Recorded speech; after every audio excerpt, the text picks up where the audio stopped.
All right, good morning, everybody. This is Peter Hoagland. I'll give you a brief video so you can see who's talking to you. We're going to go ahead and get started with the presentation here. This is the NRCS Pennsylvania Forest Management Update for 2022. Again, my name is Peter Hoagland. I'm the state forester and the forestry discipline lead for NRCS in Pennsylvania. So today I am going to be discussing NRCS's forest management plan criteria and changes for 2022. So as a reminder, please go ahead and mute your lines, turn off your videos. This meeting is being recorded for distribution to all of you folks later, as well as to those folks who weren't able to make today's meeting time. So if we do have a pretty full agenda, so please hold your questions to the end or go ahead and enter them as we go into the chat box. We have incorporated time to address questions at the end. And I will turn off my video so you don't have to look at my mug the whole time. As a brief introduction, here's our presenters today. Again, myself, Peter Hoagland, State Forester for NRCS. We also have Stacy Bradshaw, who is the NRCS Acting Regional TSP Certifier for the Western United States and temporarily for the Northeastern United States. She's joining us from Virginia. Lynn Sick is the NRCS. Go ahead and mute your lines as you're coming in, please. Thank you. Lynn Sick is the NRCS Pennsylvania State TSP Coordinator, and Dan Ludwig on as well is the NRCS Pennsylvania State Resource Conservationist. So this is our agenda today. We're gonna cover the agency's transition away from Forest Management Plan Cap 106s and the transition to Conservation Planning Activity CPA 106 and Design and Implementation Activity 165 and those criteria. We're going to be covering the TSP application path and registry updates, and we'll allow for time for question and answers at the end. All right, so beginning in fiscal year 2022, NRCS nationwide has transitioned away from all conservation activity plans. Those were previously known as CAPs. So this will impact all new EQIP Forest Management Plan contracts for 2022 because these new FMPs written by TSPs will need to meet the updated FMP criteria and deliverables. The idea is to, at the national level, align the TSP assistance with the NRCS 9 steps of conservation planning that I'll touch on briefly in this presentation. It will also result in consistent deliverables from TSPs, consistent product quality, and there's been a congressional focus on NRCS to increase work for TSPs. So that came out of the 2018 Farm Bill. So for fiscal year 2022, conservation activity plans, CAPs, have been repackaged and organized into these three activities: the CPA, the Conservation Planning Activity, the DIA, Design and Implementation Activity, and the CEMA, the Conservation Evaluation and Monitoring Activity. In October of 2021, NRCS released instructions on the transition away from CAPs to three new types of activities, these CPAs, DIAs, and CEMAs. For this presentation, we're really only going to focus on the CPAs and the DIAs right now because there's no specific CEMA for forest management. So these new activities, the CPAs and the DIAs, have updates. They have updates and standardized document formats that includes definitions, criteria, deliverables, and references. The CPAs are set up to align with steps 1 through 7 of the conservation planning process that's on your screen here. So previously we had the CAP 106 Forest Management Plan. Now we have the CPA, Conservation Planning Activity 106. We also now have the Design and Implementation Activity 165, which is aligned with Step 8 of the conservation planning process. So the main difference between the CPA and the DIA activities is that the CPA is for identifying and assessing resource concerns as well as determining practices to implement, while the DIA identifies how to implement practices and the activities included in the plan. There's a slight difference there, but for the purposes of forest management plans, it's all going to kind of run together a little bit. So the activity document locations, I previously sent that out to everybody, um, all the service foresters and other folks, the TSPs, as well as a whole bunch of NRCS staff that are included on this call as well. So the activity documents are located on the National EQIP Environmental Quality Incentives Program website, which is the same place where the previous CAP documents were located. So there is a link from the Pennsylvania Field Office Technical Guide to the location where the CPA and DIA activity documents are located. But NRCS individual states will not be placing the actual activity documents on the Field Office Technical Guide so that we don't run into version issues when the national level documents are updated. So again, I previously sent out the criteria activity documents to this group. And I just want to kind of keep us aligned. So as you're working on forest management plans in the future, or if you're working on reviewing forest management plans, please check the website for the latest version so that you are sure that any changes to those documents are accounted for in the forest management plans. And we will do our best to update the the participants from this meeting and those who couldn't make it when there are updates made to those national level documents. So this is the website that will store the most current activity documents for the CPAs, the conservation planning activities, and the DIAs, design and implementation activities, as well as the CEMAs.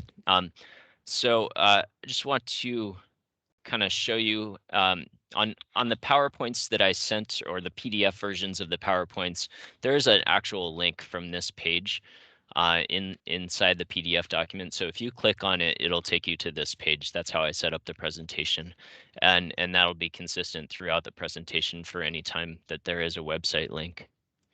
So so you can hopefully refer to that in the future as you're trying to access these documents. This is what kind of the heading of the activity documents will look like. In general, they follow a similar format as the NRCS conservation practice standards, with the inclusion of definitions, criteria, deliverables, and references. So I will be going over the specific criteria deliverables for the CPA 106 as well as the DIA 165 later in this presentation. But before we get to that, I will be touching on how these activities will be contracted through financial assistance with NRCS. Oops. So to contract the CPA 106 and the DIA 165, NRCS will be pairing the activities together in one contract for a landowner. So it's acceptable for the results of the contract to be one forest management plan document, not one plan for the CPA and one plan for the DIA. So that document can cover the criteria and deliverables of both the 106 and the 165.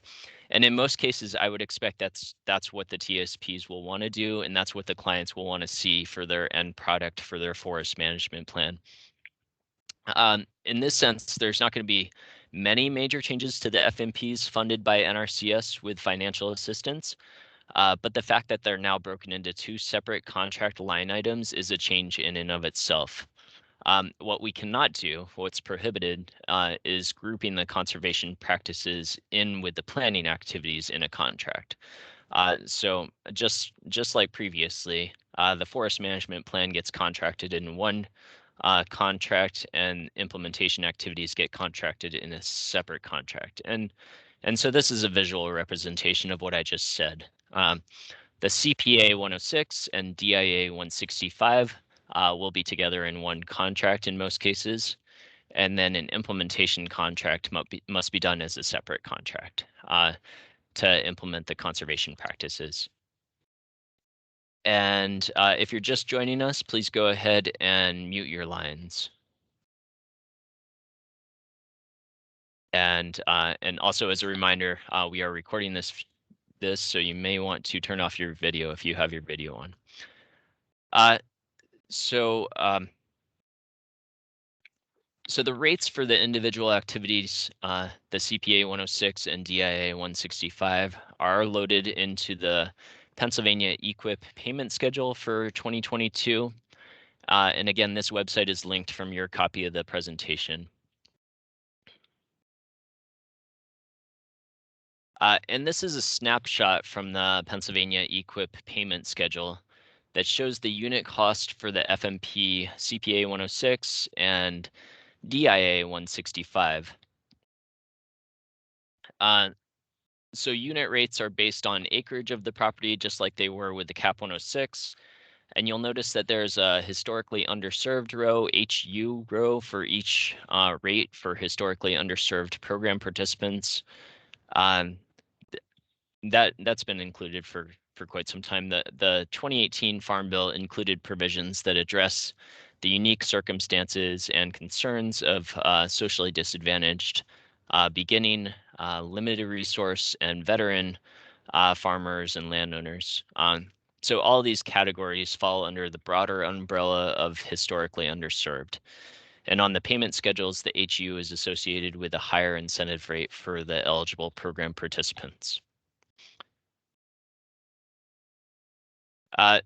So if a landowner is actually applying for an implementation EQIP contract in 2022, the CAP 106 plan, if they have a CAP 106 plan or a forest stewardship plan or other plan meeting NRCS criteria, is still acceptable.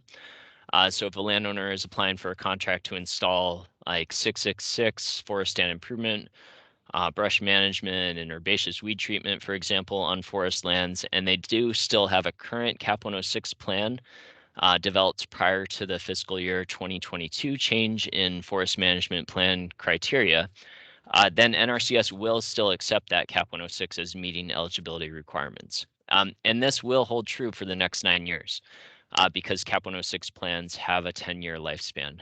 So these old CAP 106 plans developed prior to 2022 will be evaluated using the prior criteria, and they will not be considered obsolete until they've reached the end of their 10-year lifespan. So I threw in a couple of reminders here.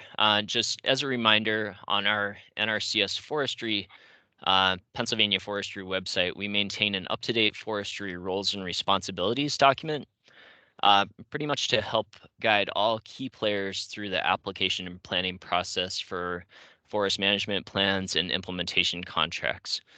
The link to the website is here, but also the link to the document is here as well.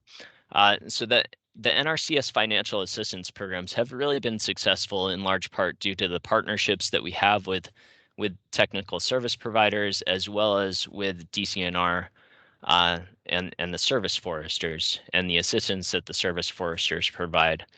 So I put this in here as a reminder to please utilize this roles and responsibilities document that's available on our forestry page. And as a reminder, this document also includes the required forestry-related application checklist that is utilized by, this is the forestry-related application checklist. It's utilized by DCNR service foresters, as well as NRCS foresters and field office staff. This helps to ensure that the process is followed and that technical reviews are conducted by the appropriate personnel.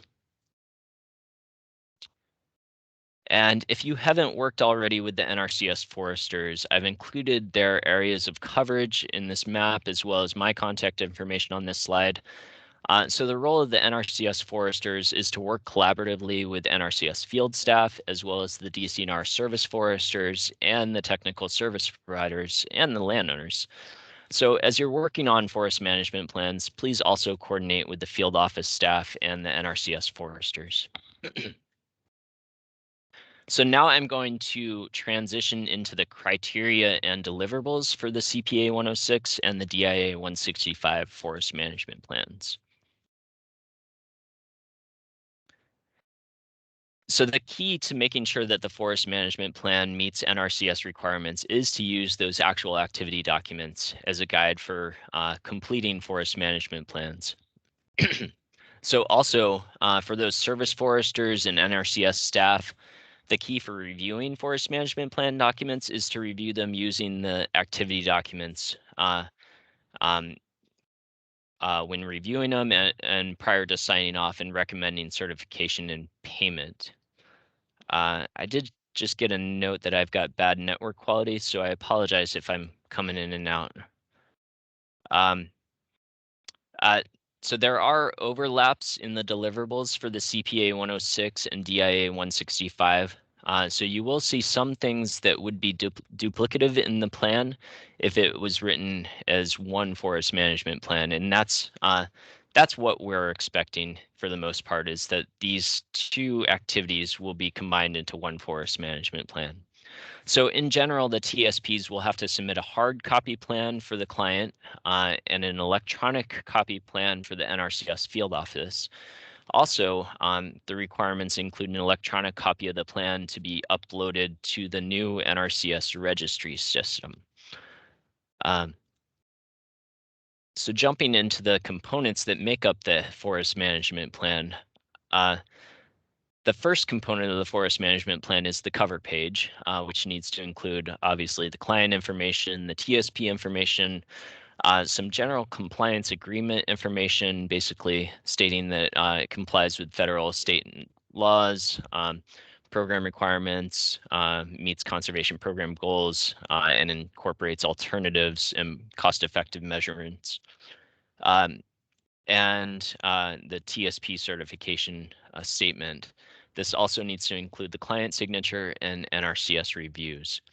I will note that portions of the FMP components refer back to the 2014 Managing Your Woodlands template, but there is no current updated template, as I mentioned in my email.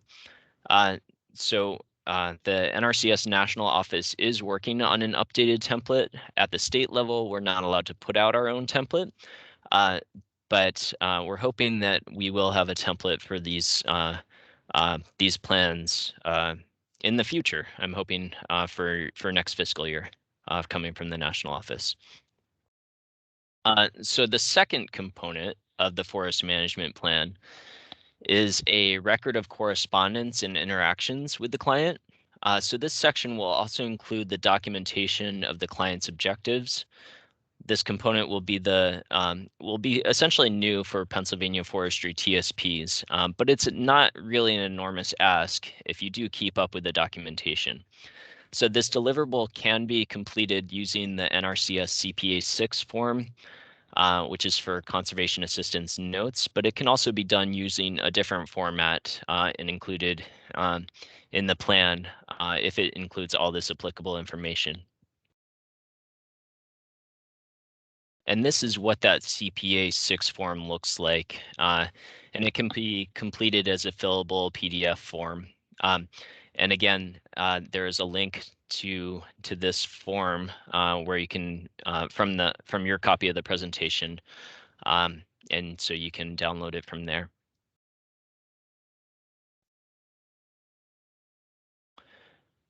The third component, the maps, have not changed from the CAP 106 plan requirements. This needs to include a general location map, a forest management plan base map showing the property boundaries and the stands, and the planned conservation practices as have been selected by the client as the preferred alternative. If you do have the capacity to transfer shape files of the planned practices, the preferred alternative practices, and the stands to the field offices when submitting your plan. It can be really helpful for the field offices when planning for financial assistance contracts specific for practice implementation. I know not everybody has that capacity, but it certainly can streamline the process. The other maps include soil maps and any other applicable resource maps, which could include specific soils interpretations. And a wetland delineation map should also be included if there are any wetlands within the planning unit.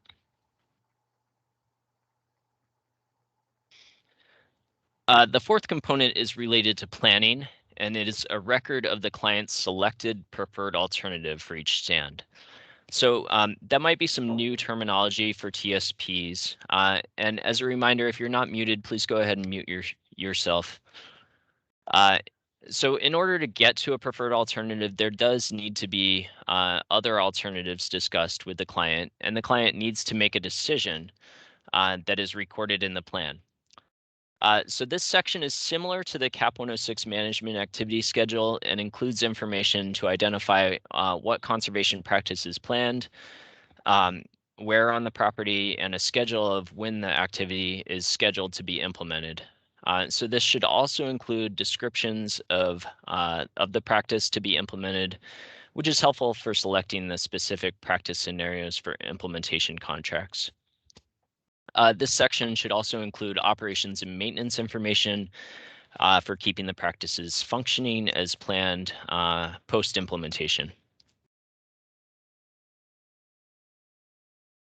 The fifth component of the FMP is the resource inventory and assessment documentation. So this section includes many different categories that have their own considerations. And this section really has not changed from the CAP 106 criteria or the 2014 Managing Your Woodlands template property level description categories. So this is where I mentioned it does actually link to the Managing Your Woodlands template sections. So I do want to point out that this section does include a description of the protected plant and animal species, and in Pennsylvania, that's accomplished through the PNDI, the Pennsylvania Natural Diversity Index, by the TSP, getting a report through the Conservation Explorer system. The PNDI report results should be included in the description here, and the PNDI report receipts should be included in the appendix. So for this section on resource inventory and assessment documentation, the criteria point to filling out the template sections from the National Managing Your Woodlands template, the 2014 version, which looks like this, and this is linked in your presentation. The DIA 165 includes a stand level resource inventory assessment and analysis beyond the basic level stand summary, which is partially included in the 106 criteria. So this includes additional metrics such as trees per acre, diameter distribution by size classes, site indices, and you can see the whole list here. So this should not be a big change for Pennsylvania TSPs because we already have been requiring forest stand analysis for CAP 106 plans. That forest stand analysis in Pennsylvania has predominantly been provided by TSPs through the U.S. Forest Service analysis program, SILVA. But we don't require SILVA to be used because this analysis can be done through several other programs, like programs called Forest Metrics or NED-CIPS. It also could be accomplished and analyzed using a TSP developed format like in Microsoft Excel based format. So we are not specific to Silva, but more often than not, I do see plans that include Silva. The sampling intensity for the DIA 165 must meet the minimum plot density requirements in the identified in the National Forestry Tech Note, and that is linked here too. And did include a screen snip of the recommended number of plots from that tech note. Again, this shouldn't be a big change for Pennsylvania TSPs because those using Silva know that to get to a adequate confidence interval, Silva plot requirements exceed these requirements. So for Silva, if the project area is greater than 10 acres, you have to do 10 overstory plots and regeneration plots. I believe it's 20 regeneration and 20 interference plots, and then add 2 plots for each additional 5 acres. So those requirements would already exceed the NRCS minimum sampling and intensity requirements from this forestry tech note. The fifth component for resource inventory and assessment also refers back to the stand level information section of the 2014 Managing Your Woodlands template. So within the stand level description, plan writers need to describe the existing conditions, the past conditions, and the resource concerns. So resource concerns are how NRCS expresses the particular problem or issues that planning is seeking to address. So if you've had me review a CAP 106 or a forest management plan in the past that you've written, you probably heard me discuss the need to include resource concerns. So I'm going to touch base on them briefly here. So NRCS's conservation goal for assistance is specifically to address natural resource concerns. So in forest lands, conservation planning is usually dealing with plant-related resource concerns, but it's not uncommon for there to be other resource concerns identified on forest lands that may relate to wildlife habitat or soil erosion or water quality. But these are the typical resource concerns that we are often dealing with in forest lands. You can also review the National Resource Concern list located in the field office technical guide. And this is a link to it here, and this is what the document looks like. The full list of resource concerns in this document is linked in your handout for this presentation.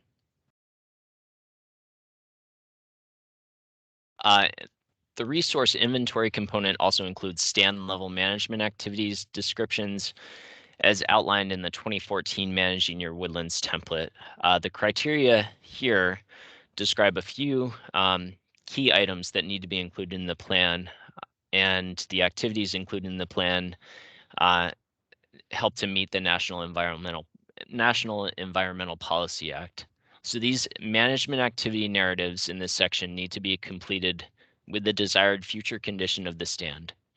The plan must include the management activity alternatives that we previously discussed for the client to choose from in order to get to the stand to the desired future condition.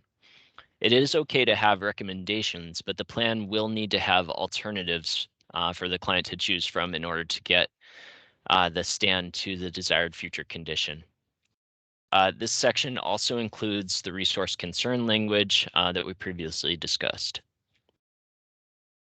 The TSP will also be required to complete an implementation requirement to show the practice specifications for the conservation practices that are selected as the preferred alternative by the client. So this might be new to some folks on this call, so I'm going to run quickly through where you can find the implementation requirements. So in the field office technical guide, the implementation requirements are filed under section 4 of the tech guide. The file names for each of these follow a naming convention that has the acronym IR for implementation requirement as the third characters in the file name, followed by after the practice number and the state. So for this example, for access control, it is filed as 472 for the practice number, PA for Pennsylvania, IR for the implementation requirement, and then the practice name and year when it was developed. The practices, obviously, in the tech guide are alphabetical in this list, so you need to scroll down on the left to select the practice prior to finding the IR for that practice, and that'll show up in the right side. So to continue with that 472 example, these are the IR sheets. It's only a 2-page document. They are typically fillable PDF format, but you might come across some that have been developed in an Excel format depending on the practice. I am showing the 2-page IR for access control.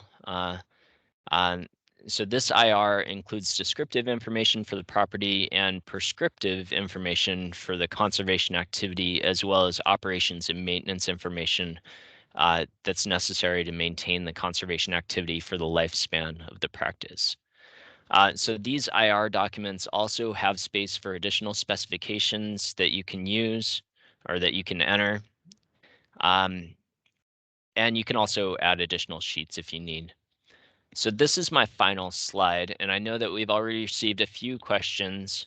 So please hold on to those questions and keep on entering them into the chat. And we're going to have time for the questions at the end. And I am now going to transition and pass it over to Lynn Sick, who is the NRCS Pennsylvania State TSP Coordinator, and also Stacy Bradshaw, who is the State TSP Coordinator for Virginia and acting regional TSP certifier for the Western US, and also temporarily filling in as the Northeast States regional TSP certifier. Go ahead, Lynn.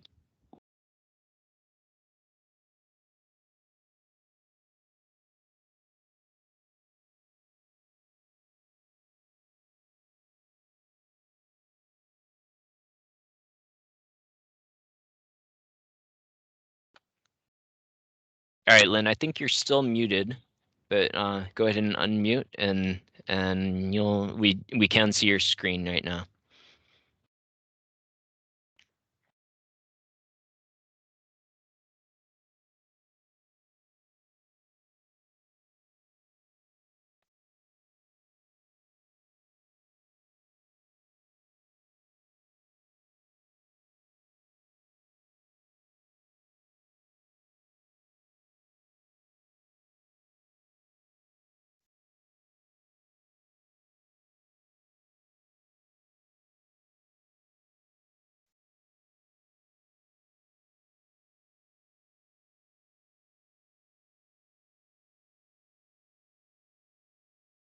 All right, it seems Lynn's trying to switch his microphone. We're not hearing you yet, Lynn.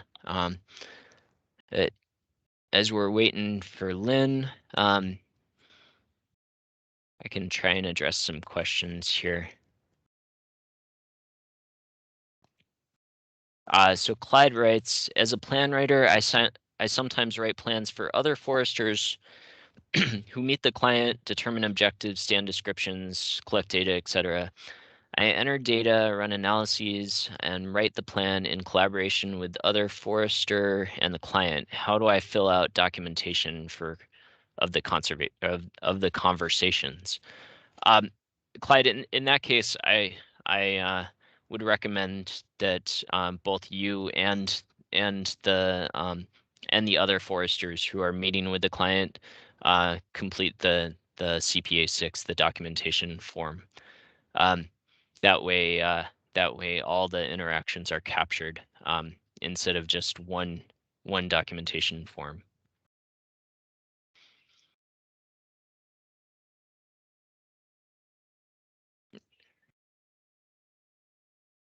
John asks what typing should be used for the stand types. I do not believe that there is typing requirements included in the CPA or DIA, but I will look into that, John, and get back to you. Peter, can you hear me now? Yes, Lynn, I can hear you now. All right. Go ahead. I'm with you. Did you say my screen was up?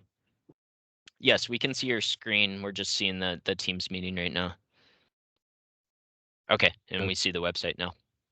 Okay, good, very good. Sorry for the confusion there. As Peter said, I'm the TSP coordinator for Pennsylvania. So good morning and thanks for participating today. Also have Stacy on to answer any questions. She has experience from the regional level and with the actual formation of the new registry. She's been on a team that's been working to bring that up and troubleshoot some issues with the new registry. So today I'll be covering a few topics, mainly administrative for TSPs to help the transition to the new registry. And when Peter and I talked about this workshop, I thought, what can I present from an administrative end that's going to help the TSPs better understand how they need to enter the new registry, what tools are available to them to assist with their applications, renewals, those kind of things that they deal with once every 3 years or so. So I'm going to provide access to show you where the process for assisting with TSPs, an overview of the tools that are available, where to locate the tools, what help can be provided, the actual TSP application process, and some of you may have already received some emails generated from the National TSP regarding expiring or expired licenses or certifications. I wanted to explain before we get into the presentation of the tools, how we're set up here in Pennsylvania. We're set up with a team, myself as coordinator, and we have 6 other specialists. Peter Hoagland, one for forestry. We have a state resource conservationist, Dan Ludwig, for certified conservation planner. We have a state engineer, Tim Peters, for structural conservation practices and energy audits. Also, we have state agronomist Mark Goodson, reviewing of CNMPs and nutrient management reviews. And we also have a state biologist, Jim Gillis, for wildlife.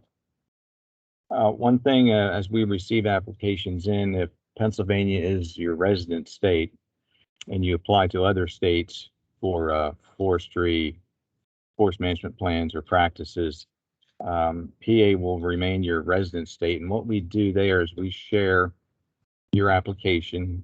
Of course, when you list your application, you can put what state you wanted to receive it. But we are the head as far as the coordination.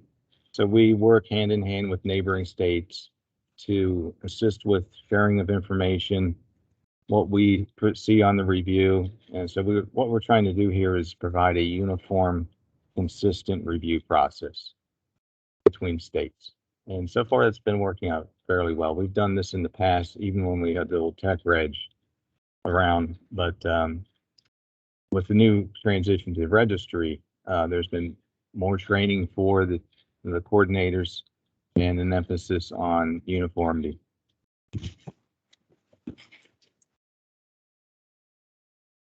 So to give you an overview of some tools, and they're readily available right on the site that you're looking at.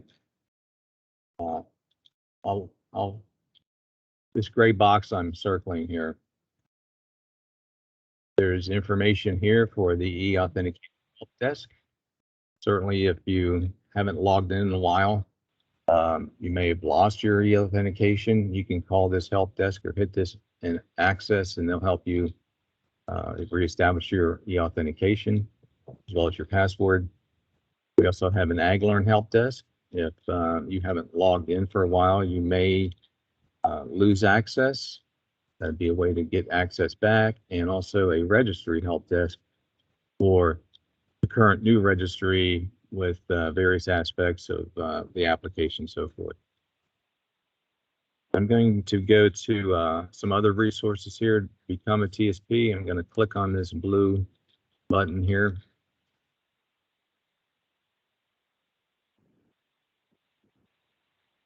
Take a minute to come up here. Some other interesting items here. If you're a new TSP and you've already gone through contacting me, I'm going to advise you that you need to create your e-authentication. Here's the process for that. And also here's also a number and a email address and a link for a e-auth help desk. I'm going to go back out of here and to go to additional resources.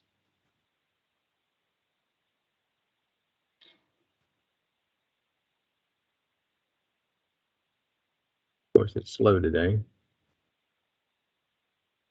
Here we go.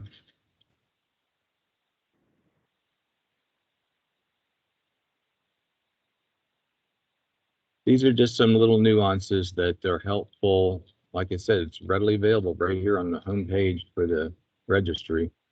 And we can go down here to Tsp Training Opportunities.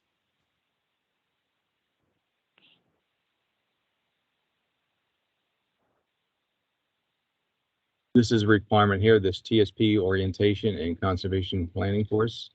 That is a requirement of all applicants. And there's the Ag Learn number, which you can go to the catalog and search and bring that up. And also down here for the CAP 106, well, which is now the CPA 106, you need to take the Introduction to Field Office Tech Guide. And that's for those doing the Certified Conservation Planner for that CPA. And there's the Ag Learn site there with the number. I'm going to arrow back to the main page here.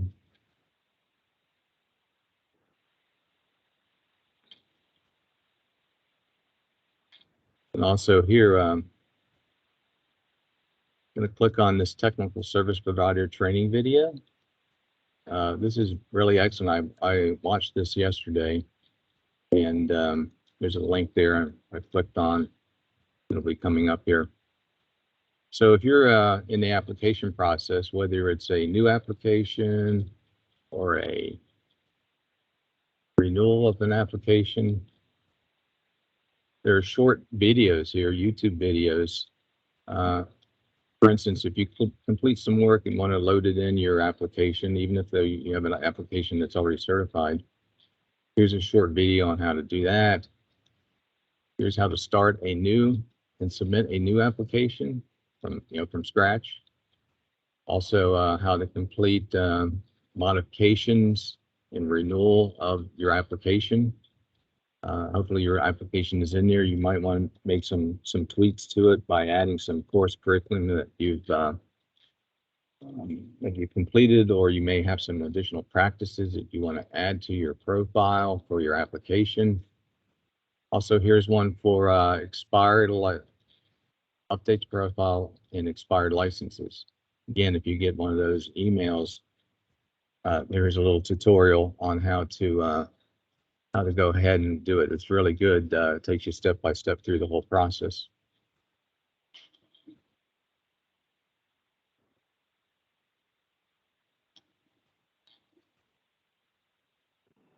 I'm going to back out of here to the main page again. And two attachments we have today in the chat are the expiring and expired license or certification. That's a hard copy. It's a PDF file. You either can download that or print that out. And also a TSP application user guide. It describes the processes you go through as an applicant, like I mentioned, as a renewal or as a brand new applicant, or if you're just uploading coursework. I'm going to click on the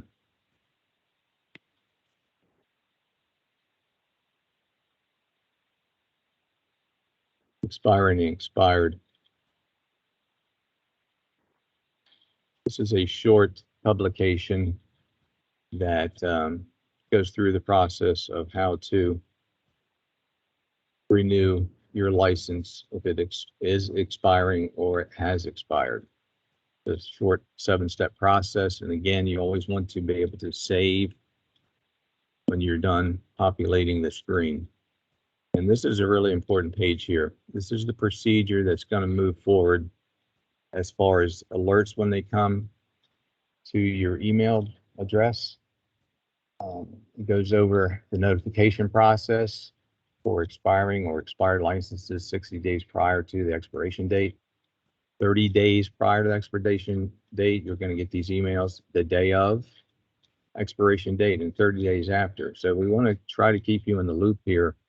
It's very important that, and I would recommend for your e-authentication and even your Ag Learn account, try to go in there at least every 30 days, once a month. Even if you just log in, it's going to show that you're active. You may receive alerts through the site or emails. So this is something you really need to pay attention to. Put on a calendar, 30th of each month, log in just to see if there's something in there for you. Also, it's really easy. I know dealing with the help desk sometimes it's difficult because you get very frustrated. You're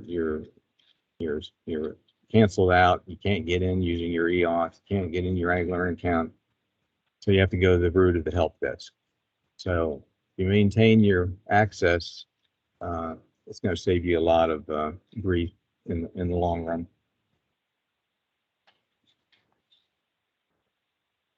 Peter, that's what I have as far as some tools and some help for the TSPs as they enter this new process with the registry. Stacy, please chime in if you have any comments or you got anything to supplement what I had to say. Sure. Thank you, Lynn. First of all, I appreciate Pennsylvania inviting me to attend this call today, and I was excited to serve as a backup for Lynn, showing you any little intricacies on the website.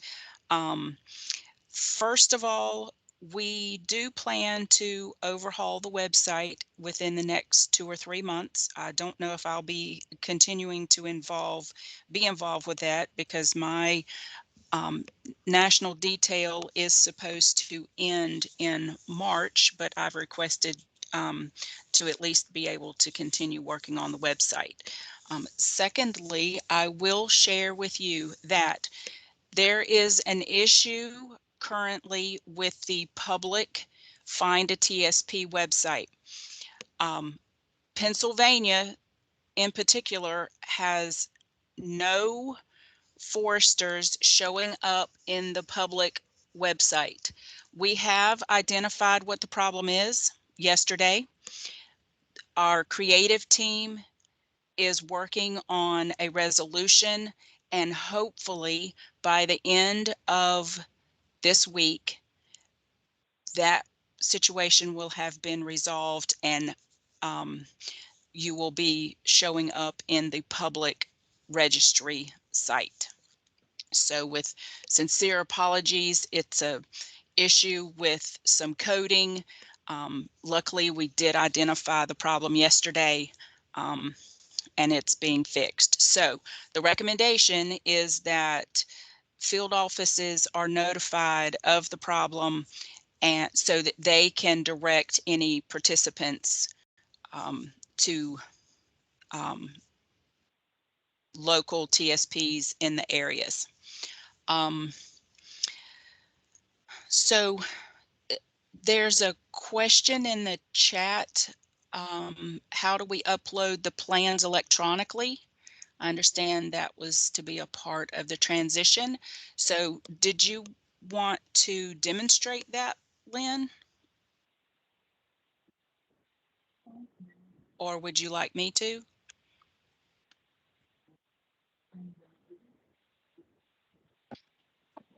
If you could, Stacy, that would be helpful. Okay, sure.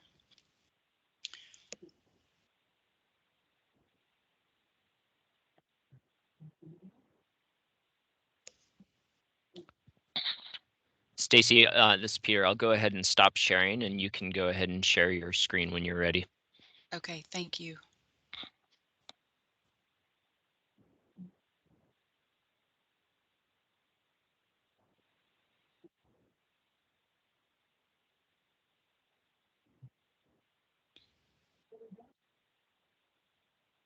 And as Stacy is loading up, giving a demo on how to upload the plans, please go ahead and enter any additional questions into the chat, and we will certainly have time to get to them as we finish off the presentation today.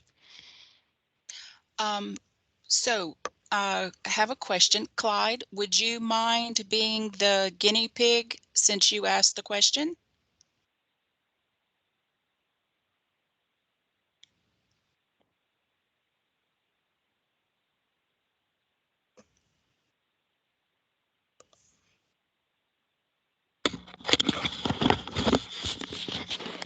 I don't know.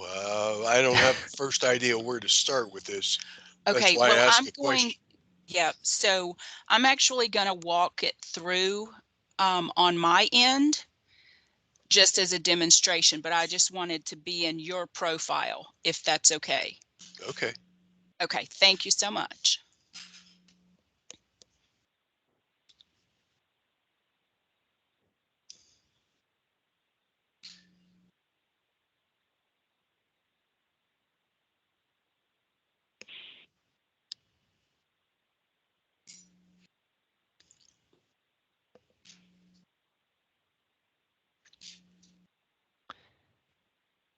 And as Stacy is bringing that up, Kyle was good enough to share the video, the YouTube video on actually how to upload the completed work, so you can refer to that in the future.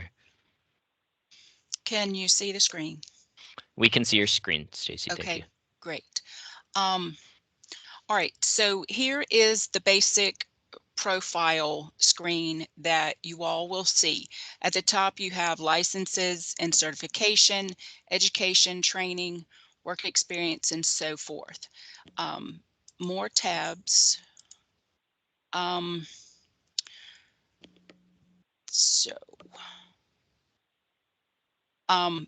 just going to give you an example of, for instance, if a sample of work is going to be uploaded. You can see them here.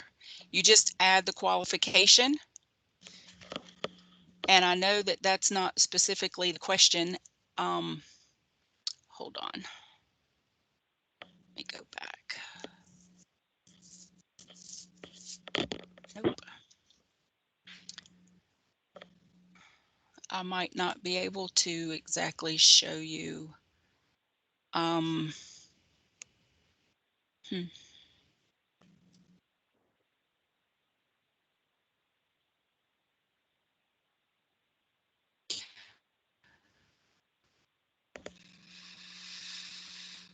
go back here.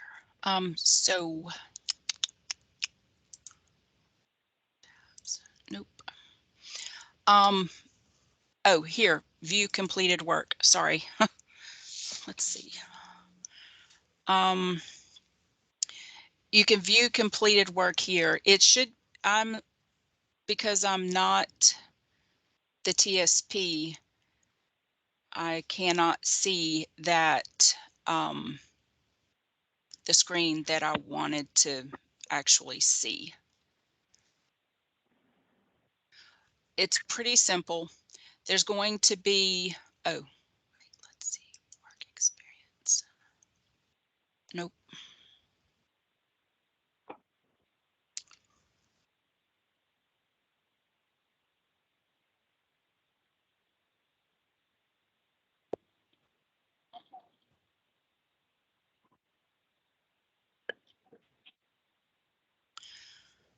All right. I apologize, but it's pretty simple. There's going to be a tab that says completed work. You're going to be able to see that, and you just fill out the information for the, very similar to the sample of work. You'll put in the customer name, the farm name, the state, county, completed work, date, and then you will just simply upload the work. So if I clicked here to add qualification, you'll be filling out a lot of this very similar information, and then you'll upload documentation. There should be a button there on the screen where you submit completed work, and then you can select that from your computer and click upload, and then, or you can select an option to mail in. But if there's any way that you can upload it yourself, that's great, but always click save, and that's how you would upload completed work. Okay, so it's all done through the TSP registry. Yes, yes, sir. Okay. You will be providing a copy to the NRCS field offices, but when you finish, you will be the one to upload your completed work. Okay. Okay? Good enough. Thank you. Sure. Thank you for letting us use you as an example. And then I guess a related question to that, Kelly asked, when do we need to start using this digital submission system? Immediately, right away. All right. So I am going to display our contact information here so we can try and address a few questions before before we've finalized the presentation here and finalize the meeting. So a couple questions have definitely popped into the chat box here. I've sought to address some of them as we go along. So if you can see those, that's great. I'm gonna scroll back to some of the questions at the beginning.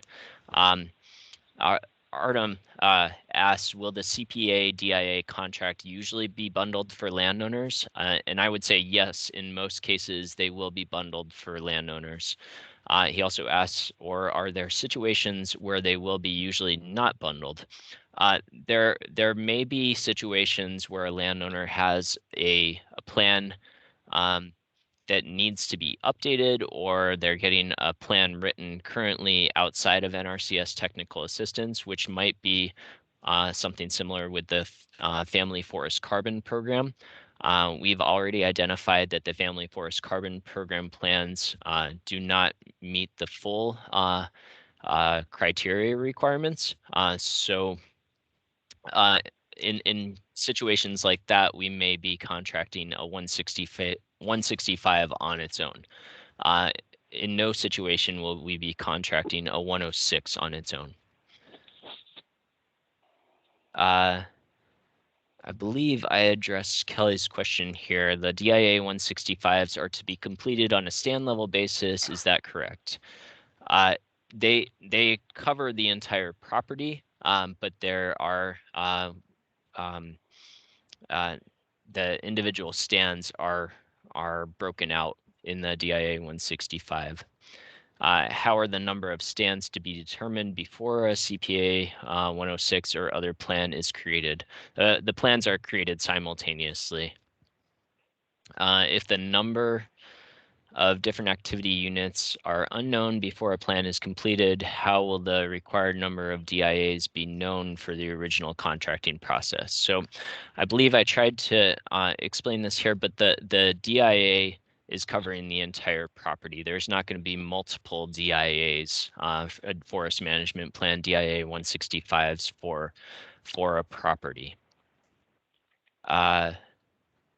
So for CAP 106 plans already contracted, but with no conservation plans contracted, will we need to compose DIA 165 plans before practice contracting? In situations like that, where the previous plans meeting the previous criteria did not include a implementation requirement, we will not be requiring the TSPs to write the implementation requirements for the plans that were previously written to the prior criteria. Those implementation requirements will be developed by our foresters, field offices in consultation with the TSPs who wrote the original plans and in consultation with service foresters. What is the core difference between the DIA 165 and the IRs? are the IRs basically the core component of the DIA.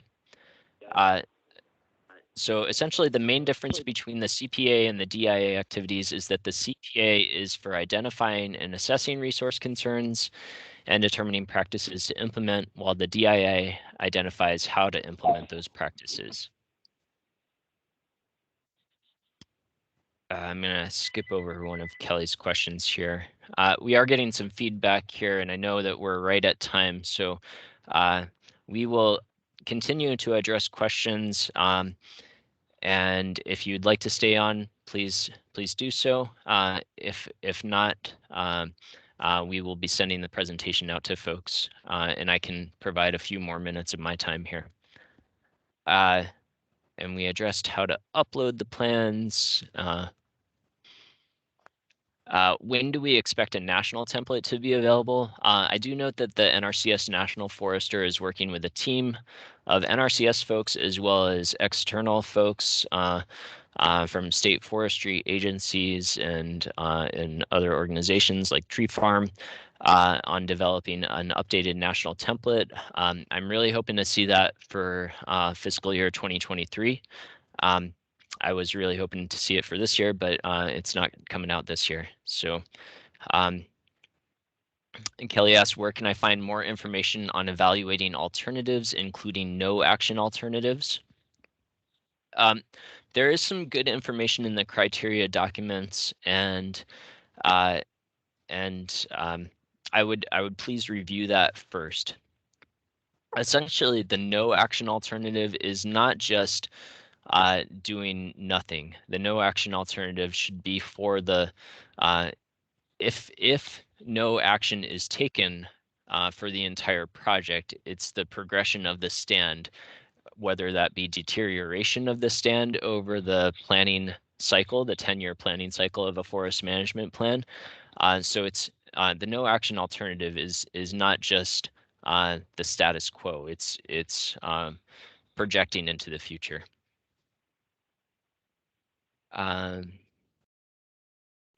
Does the digital submission system have any concerns regarding individual landowners' privacy?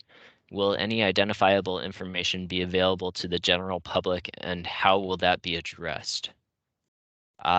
Stacy or Lynn, do you want to address that question?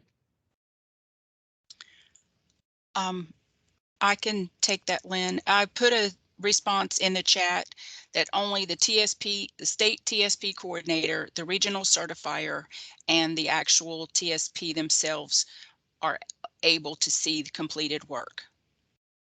It is not accessible by the public. Thank you. Are there other DIAs for wildlife activities?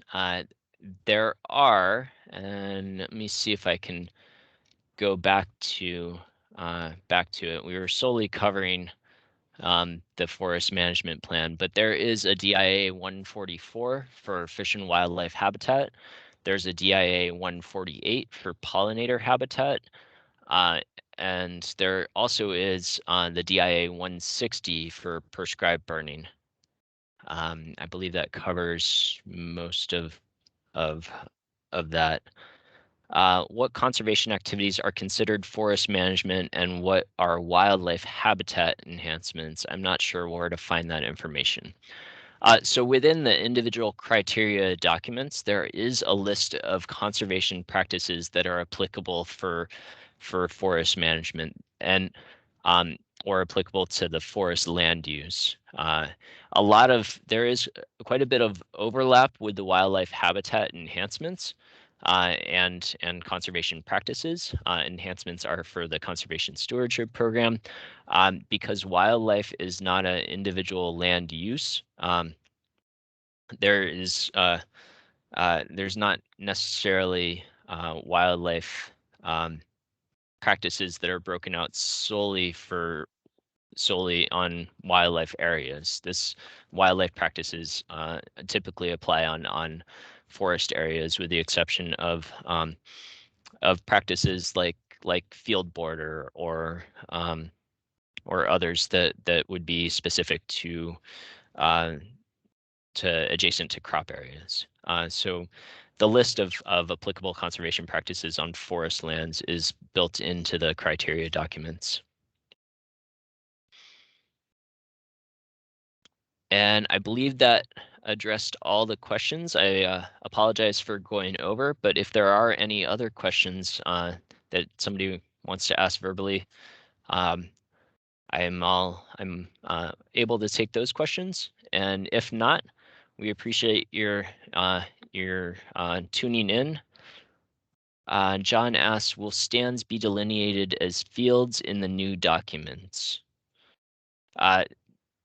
Stands should be delineated as stands. I'm not sure if I understand the question. So when a stand is delineated in a forest management plan, that can be broken into the NRCS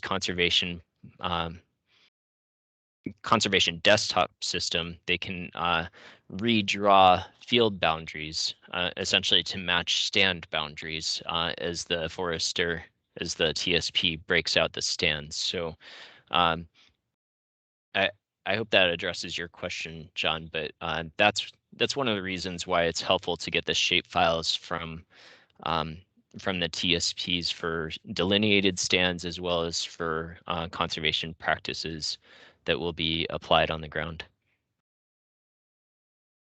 All right, and John says he can follow up later. And James, our forester in Somerset, says that he loves shapefiles. Kelly asks, in that case, in what situation would we need the DIA 144 or 148 additionally if we identify a resource concern for habitat while writing the CPA 160? I'm not sure that I can specifically address that question, Kelly. I'll have to look into that. We would not necessarily need a 144 or 148 for a forest management plan if the 165 is included with the CPA 106. And Stacy, go ahead. You have a statement. Yeah, thanks. I would like to share where the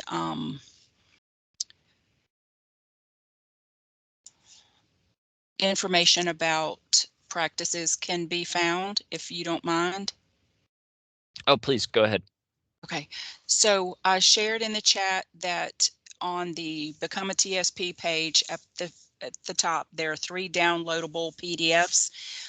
This one I'm showing is active practices. And so it gives you some information and then an index of all the practices that are available. And then if you scroll down here, for instance, access control, it'll give you the discipline, the practice, if it's a practice, a DIA or a CPA, measurement unit, and then the discipline type. And then it will give you all the options that you can become certified under. Option 1 is certification. Option 2 is education and experience for this particular one. So there are 3 documents, one for practices, one for CPA, DIA, and CMAs, and then the other one is for other activities like conservation planner. So these will be updated as things change. So just be aware that you might need to check for the newest publication, which the date here that you see in the on the center of the screen will be changing. So thank you. Great, thank you, Stacy. And Kelly says, great, thank you. So we basically, as a forester, we need to cross-reference with this document and work with practices within the forestry discipline. Is that correct? That is correct. Yeah, please use the CPA 106 and DIA 165 documents as a guide. There's a wealth of information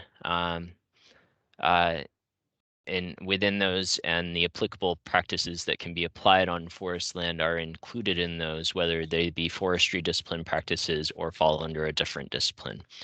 And she says it would be helpful when these documents are updated if we're informed via email. And I will pledge to do that to the best of my ability. As soon as I hear of updates to these activity documents, I will get that information out to the NRCS forestry TSPs, as well as the service foresters. And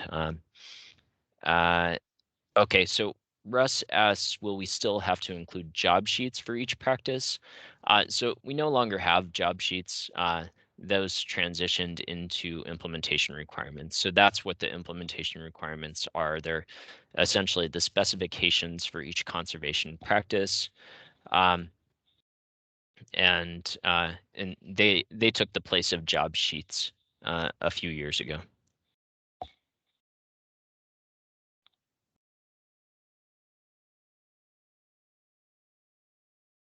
All right. With that, I think we've taken more than enough of your time today. So again, I appreciate everybody joining us for today. And if you have any additional questions, please feel free to reach out to any of the folks listed here for specific questions. And thank you again for your time. I will be turning off the recording and getting this information out to everybody as soon as possible. Thank you.